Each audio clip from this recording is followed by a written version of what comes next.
La vie des communes.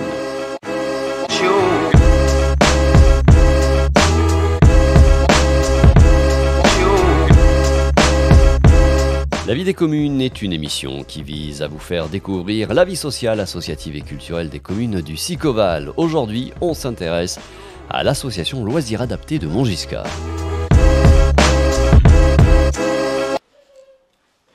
Ça va, Anna? Petite princesse Anna? Loisirs Adaptés est une association qui a vu le jour en 2005 dans les Bouches-du-Rhône, une association pionnière dans le loisir thérapeutique qui vient en aide à un public fragilisé. Ingrid Fidanza est la fondatrice de Loisirs Adaptés et après avoir répondu à un appel d'offres lancé par les Voies navigables de France, elle vient d'installer une antenne de l'association au bord du canal du Midi à Montgiscard. Et c'est au sein de cet établissement rénové qu'Ingrid, accompagnée de sa collègue Myriam Quintero, organise différents ateliers tout au long de la semaine auprès d'un public varié. Alors, je rappelle les règles avant de commencer. À Montgiscard, on peut faire tout ce qu'on veut, mais on n'a pas le droit de s'enfuir. Oui, c'est pour Alexis.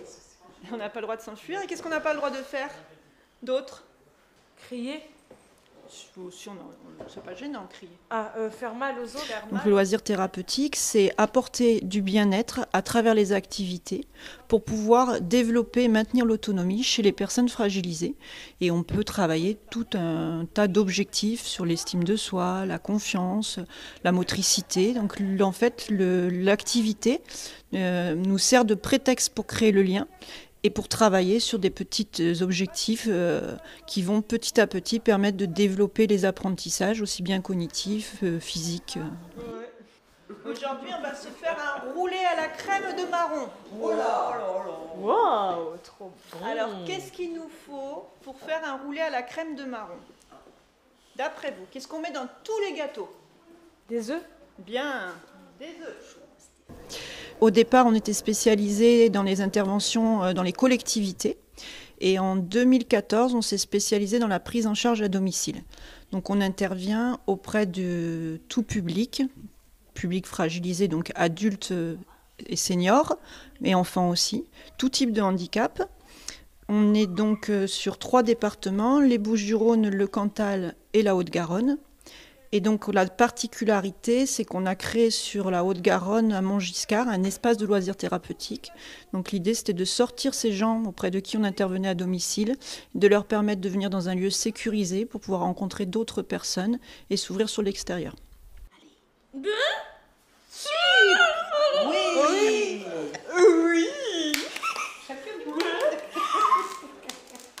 sucre, il manque encore un ingrédient. Steph, Tu l'as dit? Ah oui, on l'a dit. Je ne l'ai pas entendu, moi. Qu'est-ce que c'est ça, Steph? Regarde-moi dans les yeux, c'est à toi que je demande. Qu'est-ce que c'est? C'est écrit. De la... Tu lis? Farine. De la farine. Alors à l'écluse de Montgiscard, actuellement, on a des ateliers gymnastique douce pour les seniors, avec 2 types de gym, donc du coup le pilate et une autre gym plus rééducative.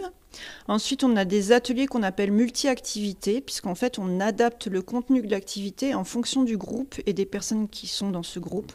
Donc, l'idée, en fait, de loisirs adaptés, c'est un peu ça, en fait, de manière générale. C'est-à-dire qu'on observe les personnes avec leurs capacités et on leur propose une activité en fonction de leurs capacités.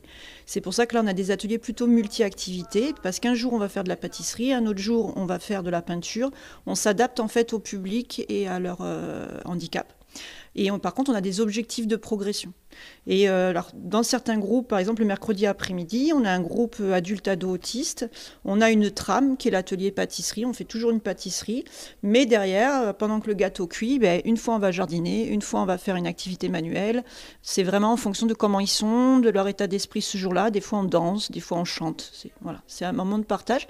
Sur ce groupe, par exemple, on travaille sur la socialisation. L'objectif, c'est de leur apprendre à vivre ensemble. Alors, est-ce que tu te sens pour faire le petit panier aujourd'hui? Ah, ils sont là, ils sont beaux.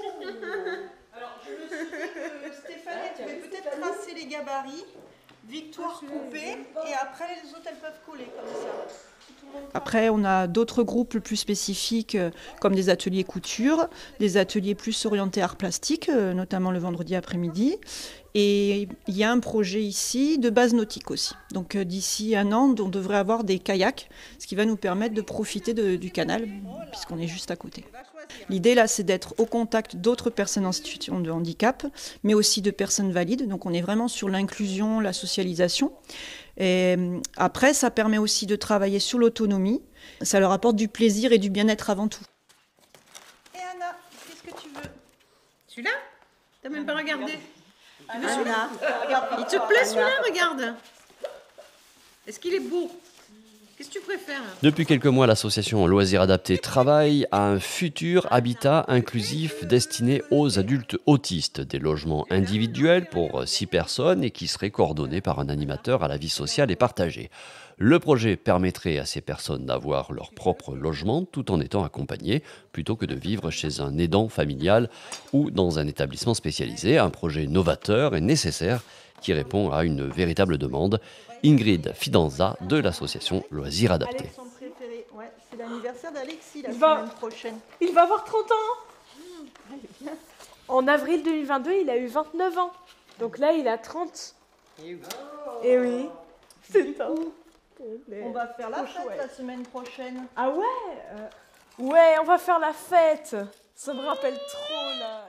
Il y a un an, j'ai la maman de Madame Benkassi, qui est la maman donc, aidante et maman d'un adulte autiste, qui me parle d'un projet qu'elle a pour son fils, avec qui elle vit actuellement en colocation. Et elle me dit, j'aimerais, voilà, je suis vieillissante, et j'aimerais qu'il puisse vivre seul en fait. Et donc elle s'était renseignée sur le principe de l'habitat inclusif, qui est quelque chose qui est en train de se développer énormément en France. Et je lui ai dit, ben moi oui, le projet, je veux bien le porter avec toi parce que pour moi, c'est dans la continuité de ce qu'on fait. C'est-à-dire que nous, on travaille sur l'autonomie, donc c'est vraiment sortir et pouvoir avoir son chez-soi, pouvoir vivre comme tout le monde. Eh ben, on y a le droit, tout le monde y a le droit, donc c'était l'idée. Donc on a décidé de créer un espace de 6 appartements. Donc c'est en ça que notre projet est un petit peu innovant parce que jusqu'à présent, toutes les prises en charge qui se font sur ce type d'habitat pour les adultes autistes, ce sont des colocations. Et très souvent aussi, ça s'adresse, on va dire, aux adultes autistes autonomes, qui peuvent déjà travailler ou qui ont déjà une vie sociale. Nous, on s'adresse à ceux qui ont des troubles du comportement. Et donc, on veut vraiment permettre à ces adultes de vivre chez eux, mais en étant accompagnés. Donc, il y aura 6 appartements, il y aura un espace commun où ils vont partager des activités. Il y aura une cuisine thérapeutique, puisque l'idée, c'est justement de leur permettre d'accéder peut-être par la suite à des métiers. Donc, on va leur apprendre à cuisiner pour pouvoir après aller travailler peut-être avec la crèche ou la maison de retraite qui est à côté en cuisine. Et puis, petit à petit, continuer à développer leur autonomie. Vas-y, tu t'arrêtes au bout du trait bleu. Top. Très bien. Allez Anna, bravo. Pareil ici. Alors, si tout va bien, le projet devrait voir le jour en 2025 à Montgiscard. Donc, l'habitat sera implanté à proximité d'une résidence senior. Et l'avantage, c'est que justement, on va pouvoir bénéficier des installations les uns des autres, faire des partenariats, partager le jardin. On sera dans un petit village, du coup, qui est un bon intermédiaire, on va dire, entre la campagne et la grande ville. Et donc, avec un petit cœur de centre-ville où il y a tous les services dont ils peuvent bénéficier, donc ils pourront aller à pied chez le médecin, ils pourront aller à pied faire 3 courses. L'avantage que ce soit un petit village comme ça, c'est que justement on va préparer en amont ses habitants, donc ils vont venir sur notre local à Montgiscard pour les préparer à vivre ensemble autour d'ateliers, mais on va les préparer aussi à la citoyenneté, c'est-à-dire qu'on va les présenter aux autres habitants, aux gens du village. Voilà, on va faire parler d'eux autour d'activités. Il y a par exemple un projet qui est prévu en juin d'un spectacle au sein duquel il y a un adulte autiste qui joue de la musique et qui sera ouvert à tous pour sensibiliser les gens à l'autisme et voilà, et les rassurer. Parce que souvent, quand on parle d'autisme, c'est quelque chose qui fait très peur aux gens. Et donc leur montrer que non, ce sont des individus comme tout le monde et qui peuvent vivre comme nous. La maison est en carton. Pirouette. Cacahuète. La maison est en carton. Les escaliers sont en papier. Les escaliers sont en papier. Le facteur. Pirouette. Alors, on bénéficie pour ce projet du soutien du conseil départemental et de l'ARS, puisqu'on a monté un appel à projet pour avoir de l'aide financière sur le poste de la future animatrice, qu'on appelle l'AVP. Donc, on a obtenu cette aide. Donc, on a le soutien du conseil départemental. Après, on a le soutien de la mairie ici sur Montgiscard. Et le projet s'inscrit donc dans la continuité, je disais, de la résidence senior. Le terrain appartient au même constructeur, donc qui est une mutuelle en fait. Ce sont les bénévoles qui font vivre l'association depuis le début, puisque l'espace de loisirs thérapeutiques sur Montgiscard a pu voir le jour grâce à des bénévoles. Il a été restauré entièrement grâce aux bénévoles et à des fonds privés. Donc on n'a pas de soutien sur nos activités actuellement, autre que l'habitat inclusif, on n'a pas de soutien des collectivités. Je pense qu'il y a un gros problème, en fait, comme dans beaucoup de domaines, de moyens humains. Mais je pense aussi que notre société a tendance à tout compliquer. Parce que finalement, si on regarde le handicap, qu'est-ce qui différencie ces gens de nous, hormis leur handicap? Pas tant de choses que ça. Et je pense que ce qu'il faut changer, en fait, c'est le regard de la société. Au lieu de regarder ce qu'il ne sait pas faire et ce qu'il n'a pas, qu'est-ce qu'il sait faire? Et à nous d'adapter pour qu'avec ses capacités, il puisse vivre comme nous. Un avion en réaction. Oui. Le bout du... À l'avion. En réaction.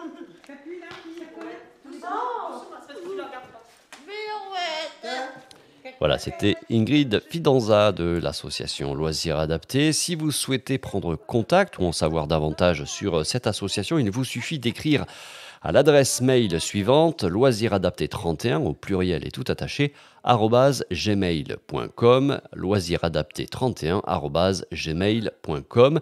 Je vous laisse avec la suite des programmes de radio-de-lers.fr et n'oubliez pas de vous abonner à notre newsletter et nos réseaux sociaux.